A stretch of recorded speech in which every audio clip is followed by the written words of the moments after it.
Alhamdulillahirabbil alamin wassalatu wassalamu ala asyrafil anbiya wal mursalin habibina wa syafi'ina wa maulana Muhammadin wa ala alihi wa ashabihi wa man tabi'ahum bi ihsanin ila yaumiddin summa amma ba'du. Faqad qala Allah ta'ala fi kitabihil karim wa huwa asdaqul qailin. A'udzubillahi minasyaitonir rajim. Bismillahirrahmanirrahim. Subhanallazi asra bi 'abdihi lailan minal masjidil haram ilal masjidil aqsal lazi barakna haulah linuriyahu min ayatina innahu huwas samiul basir. Qala Rasulullah alaihi afdhalus shalah wa tamu tasliman salaka tariqan yaltamisu fihi ilma sahalallahu lahu bihi tariqan ilal jannah. Siapa yang melangkahkan kaki hadir di majelis ilmu, Allah mudahkan langkahnya menuju surga. Mudah-mudahan kita termasuk di dalamnya. Amin ya rabbal alamin. Yang sama-sama kita hormati dan kita muliakan orang tua kita, tokoh masyarakat kita, Mukarram wal Muhtaram Bapak Haji Sa'ali, mata'anallah bituli hayatih. Mudah-mudahan Allah panjangkan umurnya, wa nafa'na bi barakati ulumih. Mudah-mudahan Allah berikan manfaat panjang umurnya, ilmu dan pengalamannya, jamaah jalan yang diridhai Allah Subhanahu wa taala. Amin amin ya rabbal alamin. Juga segenap para asatiz, para hujaj, para tokoh masyarakat, para pimpinan majelis taklim, pimpinan masjid musholah yang mohon maaf tak dapat saya sebutkan satu persatu, namun tidak mengurangi sedikit pun rasa hormat dan rasa cinta kami kepada beliau-beliau. Wabil khusus Ketua DKM Masjid Jami Al Mujahidin Bapak Haji Fajar Maulana. Hadirin jamaah yang dirahmati Allah Subhanahu wa taala, yang pertama kita bersyukur kepada Allah Subhanahu wa taala. Malam hari ini kita berada di penghujung bulan Rajab. Sudah di ujung ya. Kurang lebih enggak sampai 30 hari kita akan bertemu dengan bulan suci Ramadan. Nabi kita Muhammad selalu menganjurkan kita 1-2 bulan sebelum Ramadan agar kita mengkondisikan diri kita untuk menyambut bulan Ramadan dengan banyak berdoa. Allahumma barik lana fi Rajab wa Sya'bana wa balighna ila Ramadan. Ya Allah, berkahi kami di bulan Rajab, di bulan Sya'ban, sampaikan kami kepada bulan Ramadan. Juga Nabi anjurkan kita banyak puasa sunnah, itu bagian agar kita sebelum masuk Ramadan sudah mengkondisikan diri kita, hati kita, agar nanti ketika Ramadan datang kita sudah siap. Mudah-mudahan kita memang termasuk orang yang siap. Amin ya rabbal alamin. Samping bulan Rajab ini hadirin jamaah yang dirahmati Allah, bulan persiapan menuju Ramadan. Bulan Rajab ini juga mengingatkan kita tentang satu peristiwa spektakuler, peristiwa sangat hebat gitu ya, yang dilalui oleh Rasulullah SAW sampai diabadikan dalam Al-Quran. Tadi saya baca surat Al-Isra ayat 1, tidak lain adalah peristiwa Isra dan Mi'raj. Kaidah dalam memahami Al-Quran, ini kan kita malam Al-Quran nih, tema kita kan Quran. Kaidah dalam memahami Al-Quran, kalau ada sesuatu yang diabadikan di dalam Al-Quran, itu lebih mulia daripada yang hanya diabadikan di dalam hadis. Isra Mi'raj termasuk mukjizat yang Allah berikan buat Nabi Muhammad, dan dia diabadikan di dalam Al-Quran, berarti dia mukjizat yang memiliki kemuliaan tersendiri dibandingkan mukjizat-mukjizat yang lainnya. Saking hebatnya nih peristiwa yang satu ini, Allah gunakan kata subhanallazi asra bi'abdi. Maha suci Allah yang memperjalankan hambanya dari Masjidil Haram menuju Masjidil Aqsa.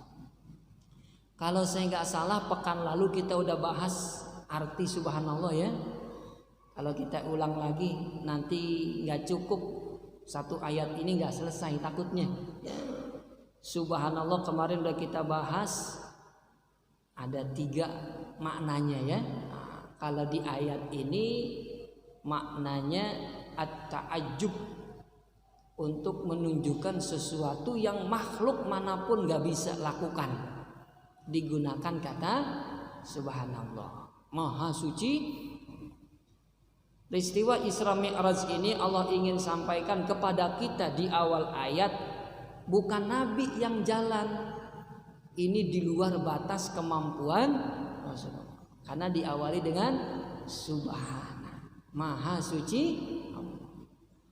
Ada bait syair yang saya kurang setuju ketika menggambarkan peristiwa Isra Mi'raj. Dia gunakan kata saraita min haramin lailan ila haramin. Itu syair apa ya?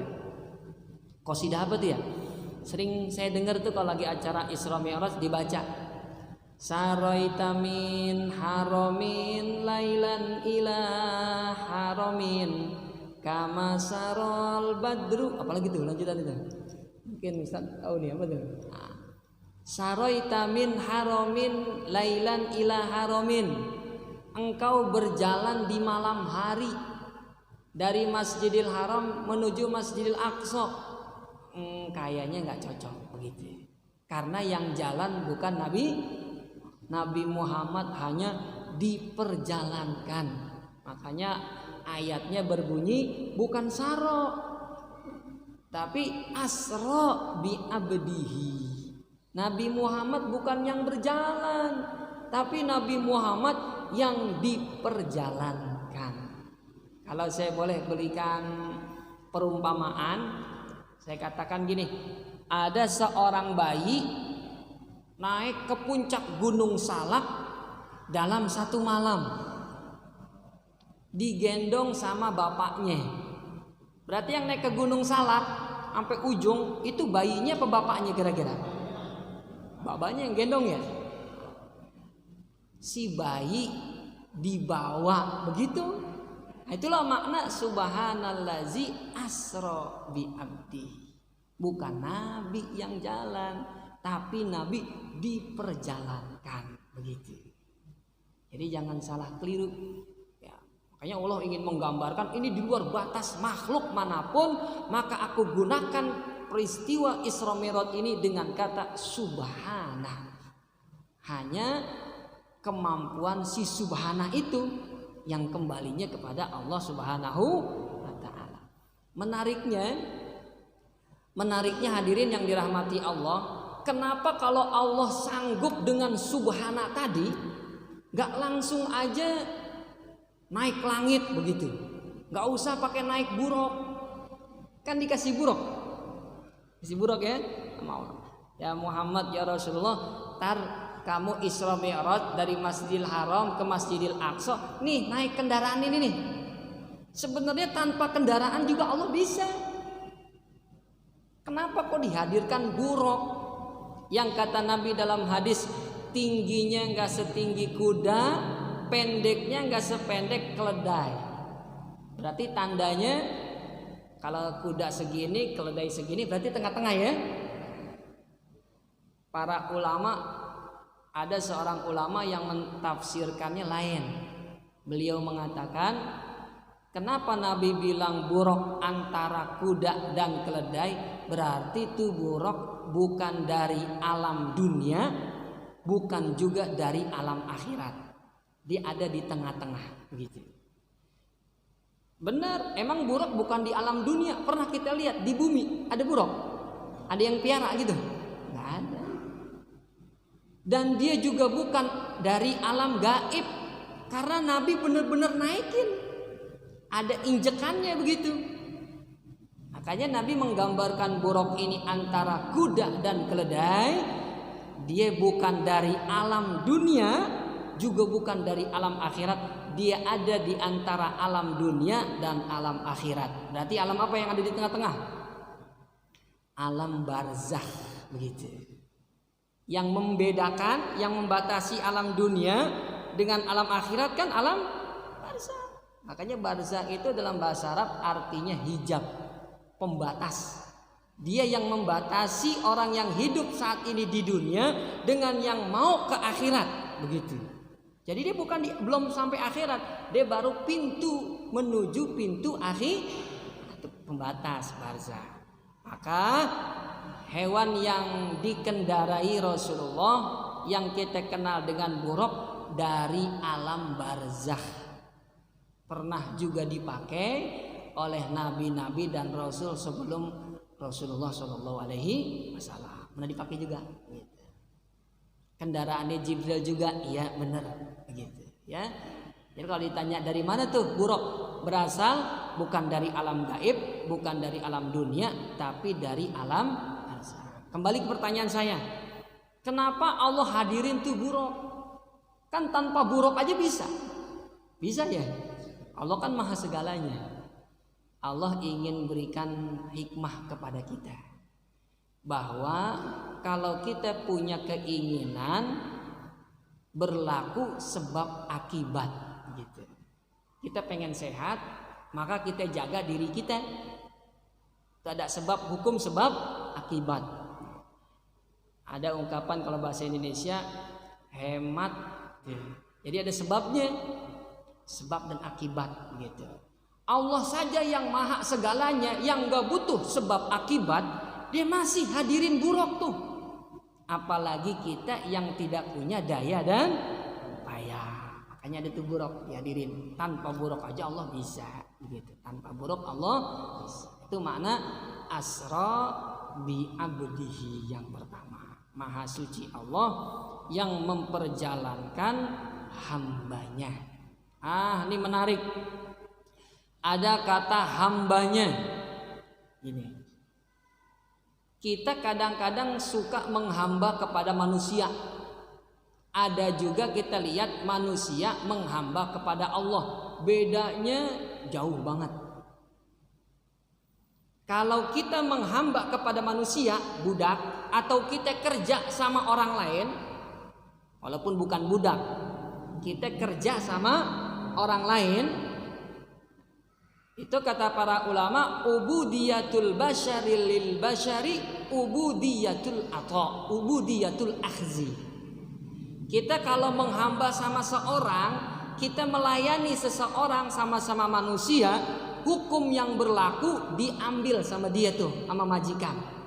Waktu kita diambil, tenaga kita dimanfaatin, kemampuan kita, keahlian kita dipakai sama dia. Walaupun nanti kita belakangan bakalan dibayar, tapi tetap hukum menghamba, melayani sesama manusia itu hukum yang berlaku diambil begitu. Tapi kalau ubudiyatu lillah, ubudiyatul ata.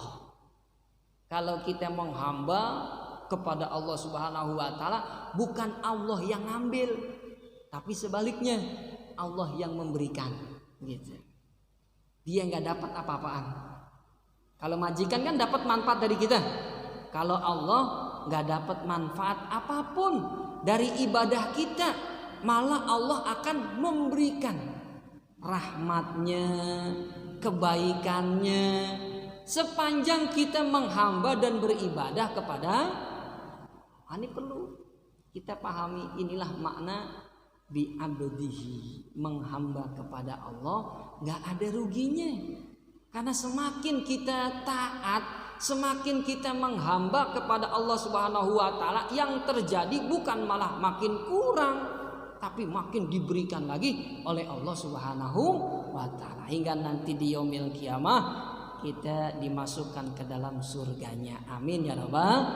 Allah nggak dapat apa-apa. Makanya dalam hadis Nabi sampaikan, Allah berfirman, laukana awwalukum wa akhirukum wa insukum wa jinnukum kanu fi aqqal bi rajulin wahid.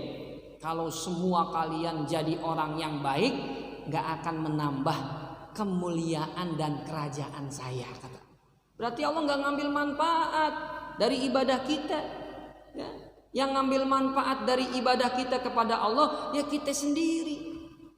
Kita datang ke majelis taklim nih, pengajian, yang untung kita. Kalau kita nggak datang berarti yang rugi siapa kira-kira? Kita juga. Nggak ada untung dan ruginya, kembali kepada Allah Subhanahu. Itu mana subhanallazi asra bi abdihi, yaitu Nabi kita Muhammad sallallahu alaihi. Terjadi perbedaan ulama. Ada yang bilang peristiwa Isra Mi'raj ini hanya dalam mimpi saja. Dalilnya dari mana? Ada ayatnya yang berbunyi wa kadzalika ja'alna ru'yallati araynaka illa fitnah. Ini banyak nih ulama yang berpendapat Isra Mi'raj itu mimpi. Dalilnya ini. Bahkan ada hadis juga di kitab kita ini, Nabi SAW mengatakan fastaiqaza wa huwa fil masjidil haram. Selesai peristiwa Isra Mi'raj, kata Nabi, saya bangun lagi berada di masjidil. Berarti Nabi mimpi. Dua dalil itu sangat kuat, Pak. Kami jadikan mimpimu ya Muhammad untuk menjadi fitnah buat orang-orang kafir. Itu ayatnya yang berbunyi begitu. Wa ja'alna ru'yallati araynaka illa fitnah. Berarti Isra Mi'raj mimpi gitu. Sekarang gini. Pendapat yang kedua bilang dengan jasad dan ruh, dan ini yang kita pakai. Bagaimana kita membantah yang pertama? Kan begitu. Mereka pakai dalil tadi kan, Quran dalilnya, hadis dalilnya. Jawabnya gini Pak, kita gabung kedua pendapat tadi. Kayak kalau kita belajar ilmu agama, ada pendapat A, ada pendapat B, dua-duanya sama kuat. Dua-duanya sama. Dari mana kuatnya? Dia ada dalilnya. Yang ini juga ada. Kalau yang dalilnya dengan jasad dan ruh, ya kalimat bi'abdihi. Dalam bahasa Arab untuk menggambarkan sesuatu yang nyata, bukan dalam mimpi, itu digunakan abdun. Berarti benar-benar seorang hamba yang pergi ke sana begitu. Dengan jasad dan ruhnya. Tapi kan dua-duanya sama-sama kuat. Kita nggak boleh buang yang ini nih. Yang pendapat pakai mimpi tadi tuh. Nggak boleh. Orang yang menuntut ilmu, tolibul ilmi, kalau dapat perbedaan kayak begini, yang ini jangan dibuang. Bagaimana kita gabungin keduanya? Keduanya kita gabunginnya bagaimana? Ya kalau asal gabungin aja ngaco jadinya.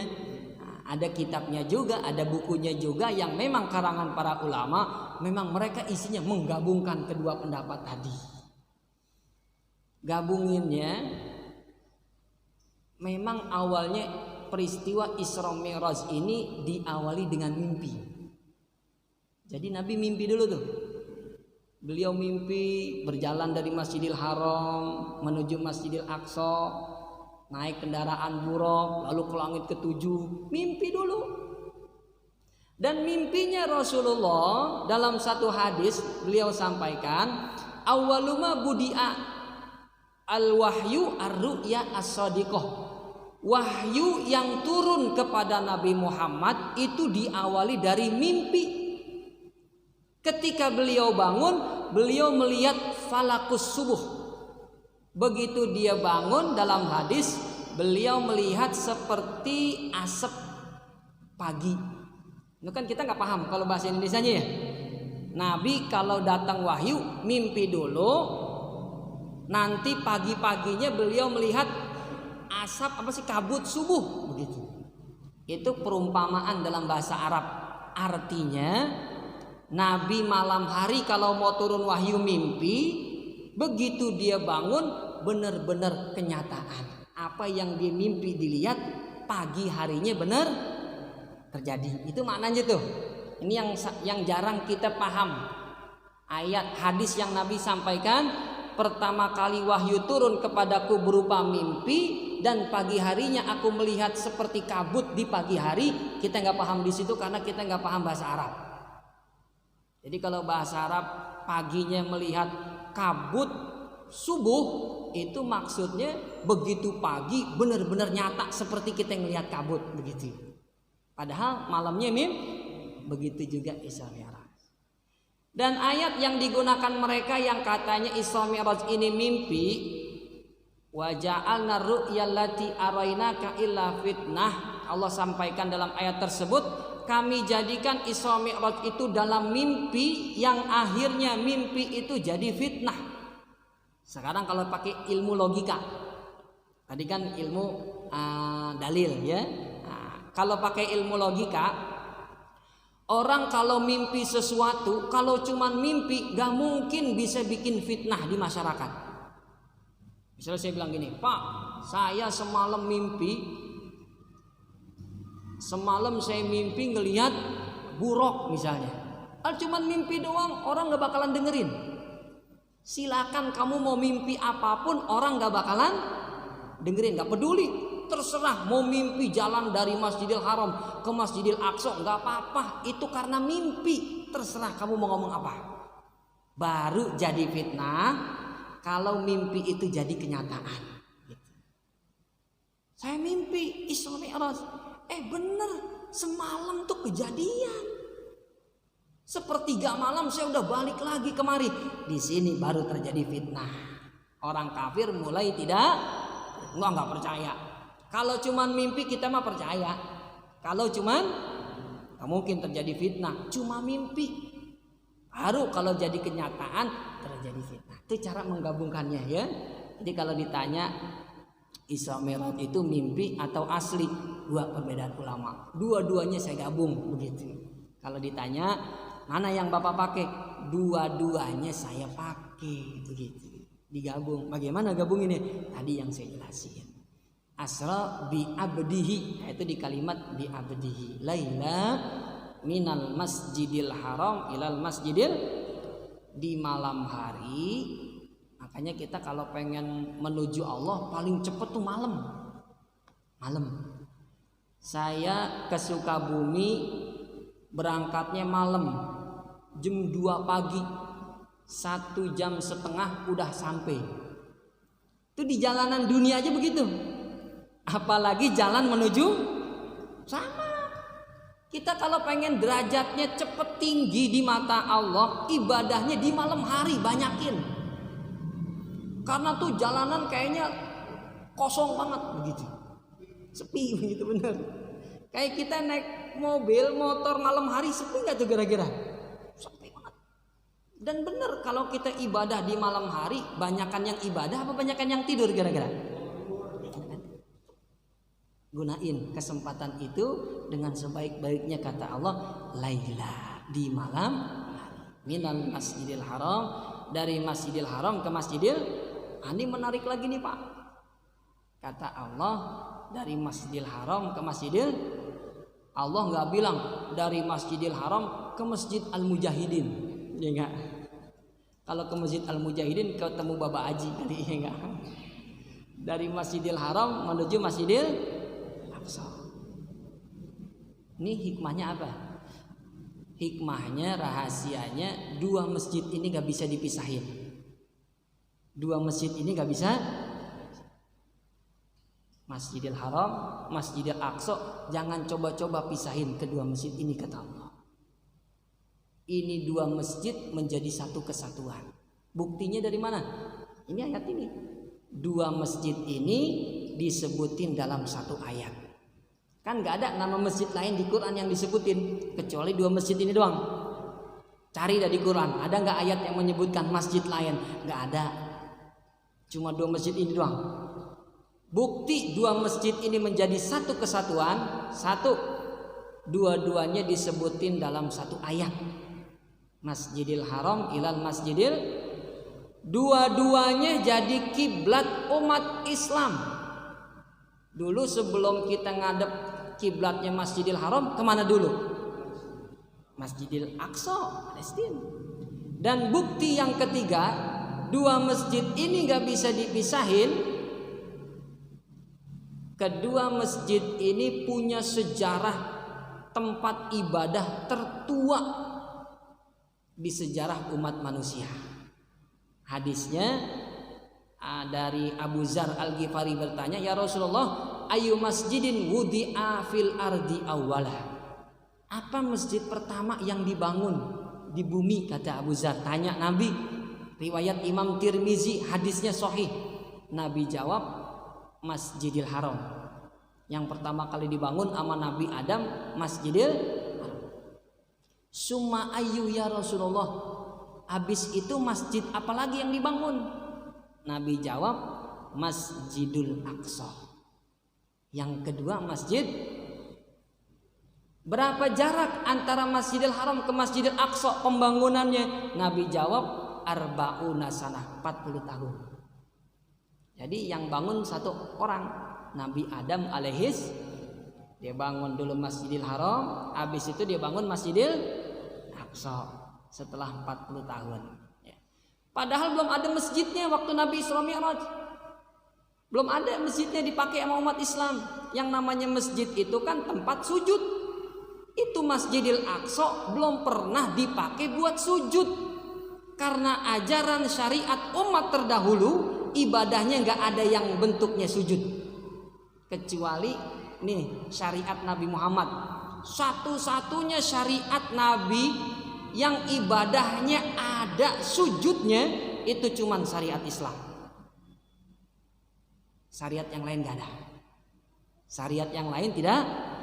Ada yang cuma diri doang, ada yang duduk doang, begitu. Yang ada sujudnya syariat yang dibawa oleh Rasulullah SAW. Dua masjid ini tidak bisa dipisahkan. Dua masjid ini tidak bisa. Apa yang Allah inginkan dari kita, maka kita punya tanggung jawab bersama terhadap dua masjid ini. Kalau kita cinta sama Masjidil Haram, peduli sama Masjidil Haram, maka kita juga harus punya kecintaan dan kepedulian yang sama terhadap Masjidil yang hari ini, mohon maaf, hari ini Masjidil Aqsa dibikin terowongan di bawahnya sebanyak 63 lubang. Mau diapain tuh? Mau dirubuhin sama orang Yahudi. Lalu diganti dengan Haikal Sulaiman. Mereka punya rencana jelas terhadap Masjidil Aqsa. Mereka pengen rubuhkan.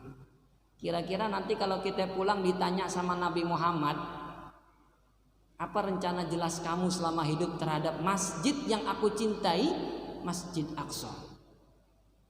Di saat orang Yahudi punya rencana jelas, mereka ingin merubuhkan dan menghancurkan Masjid Al-Aqsa. Mudah-mudahan kita bisa jawab, alhamdulillah ya Rasul, kami sudah punya kontribusi besar untuk membebaskan Masjid Al-Aqsa yang dikuasai oleh orang Yahudi. Makanya sahabat-sahabat Nabi dulu waktu baca ayat ini, nih masjid gak bisa dipisahin. Mereka semua punya mimpi untuk bisa membebaskan Masjidil Aqsa yang dikuasai oleh bangsa Romawi dulu. Hebatnya Allah tidak takdirkan mimpi mereka itu tercapai di zaman Nabi masih hidup, tapi tercapainya ketika Nabi sudah meninggal dunia. Baru tercapai mimpi tersebut di zaman Umar bin Khattab. Umar ketika masuk masjid Baitul Maqdis diminta oleh orang Yahudi, tolong sholat di kuil saya 2 rakaat. Umar jawab, saya tidak mau sholat di kuil Anda. Kalau saya sholat di kuil Anda, orang Islam setelah saya akan bangun tempat sholat saya tadi menjadi masjid dan mereka namain Masjid Umar bin Khattab. Jawaban yang sangat diplomatis dari Umar bin Khattab. Ini diantara yang bisa saya sampaikan terkait Isra Mi'raj. Ada pertanyaan 1 atau 2? Ayatnya ditutup, wa huwas samiul basir. Allah Maha mendengar, Allah Maha mengetahui apa yang dilalui Rasulullah Shallallahu Alaihi Wasallam. Kenapa ketemunya Nabi Adam di langit pertama, Nabi Isa dan Nabi Yahya di langit kedua, kan gitu ya. Ketiga ketemu dengan Nabi Yusuf, itu ada rahasianya. Langit pertama itu tempat Allah menyimpan keturunan Nabi Adam. Keturunan manusia itu semua disimpannya di langit pertama sama Allah. Maka yang pantas ditaruh di situ bapaknya manusia pertama. Siapa dia? Nabi Adam. Nabi Adam. Makanya Nabi Adam ada hadisnya kan, ke kanan senang, ke kiri itu dia lihat tuh. Karena di kanan tuh tulisan anak-anaknya semua. Itu ada di langit pertama. Kalau langit kedua ditaruh Nabi Yahya dan Nabi Isa karena kedua-duanya punya kesamaan. Nabi Yahya lahir ke bumi, bapak ibunya sudah nggak mungkin punya anak. Nabi Isa mirip juga, lahir ke bumi dengan ibu tanpa bapak. Berarti Allah nggak sembarangan tuh naruh, ada hikmahnya. Yang ketiga, kenapa ditaruh Nabi Yusuf? Karena Nabi Yusuf paling ganteng gitu, paling cakep kayak saya dah, amin.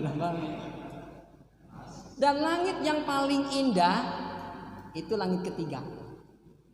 Cuma kan kita belum lihat ya penjelasan para ulama. Rahasianya di situ. Paling indah itu langit ketiga. Keempat ada Nabi Idris, ya. Kemudian kelima ada Nabi Harun. Ada Nabi Harun ya yang paling lembut akhlaknya. Keenam ada Nabi Musa dan ketujuh ada Nabi Ibrahim alaihissalam. Jadi ada rahasia-rahasianya kenapa Allah taruh demikian. Bukan berarti lebih mulia, lebih tinggi, semakin ujung semakin tinggi, tidak. Tapi ada kaitannya dengan tiap langit yang Allah titipkan untuk dijaga. Bahwa nanti suatu hari akan lewat sini nih seorang nabi namanya Muhammad Rasulullah Shallallahu Alaihi Wasallam. Itu ya. Nah, wallahu a'lam bishawab. Ini saja, mungkin ada lagi cukup. Nah, kita sudah masuk isya lewat. Nanti kita lanjutkan lagi lain waktu. Wallahu a'lam bishawab. Assalamualaikum warahmatullahi wabarakatuh.